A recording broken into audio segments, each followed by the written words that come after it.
This is the story of a broken family, a legal promise, and a king who traveled into the far country to bring his lost brothers home. The bedside decree. It began in a dim tent in Egypt. The old man Jacob lay dying, his breath shallow. His sons stood in the shadows, waiting for their inheritance. When he reached Judah, the air shifted. He didn't give Judah the best land or the most gold, he gave him a scepter. "The scepter shall not depart from Judah," Jacob whispered, "until Shiloh comes." Judah was to be the guardian. He was the lawgiver. His job was to hold the royal line, keep the ancient books, and maintain the identity of the family. He was the anchor. The Great Divorce. Centuries passed. The family grew into a nation, then split into two houses. Judah, the south, kept the scepter and the temple in Jerusalem. Ephraim, the north, turned away. They broke the laws, built pagan altars, and eventually, God issued a bill of divorce. The northern house of Ephraim was swept away by the Assyrian Empire. They didn't just move, they vanished. They became Gentiles.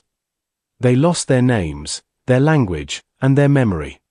They became the lost sheep, scattered like seeds into the wind of the nations. Judah remained, lonely, rigid, and clinging to the scepter. They were the faithful brother, but they were half a family. They were waiting for a king, while their brother Ephraim was a beggar in a foreign land, not even knowing who he was. The king's search. Then, the Shiloh arrived. Jesus, the Lion of the tribe of Judah, stepped onto the stage of history just as the earthly scepter was slipping from Judah's hands. But he didn't head for the palace. He headed for the lost sheep.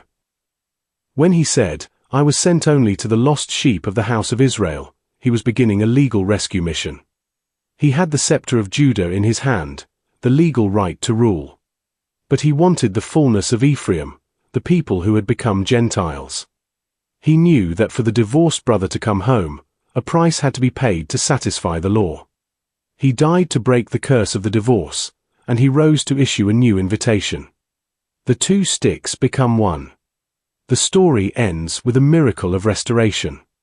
The king took the stick of Judah, the law and the scepter, and reached out to the stick of Ephraim, the scattered Gentiles.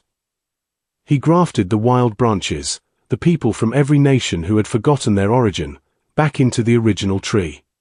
He showed that the Gentiles who were following him were actually the long-lost children of Ephraim being called back by the king of Judah. The scepter did its job. It preserved the line long enough for the king to arrive. And the king did his job. He used his authority not to exclude the world, but to gather the broken pieces of his father's house. Today, the obedience of the nations that Jacob saw from his deathbed is the sound of those two sticks finally clicking together, held in the hand of the one king who rules them both.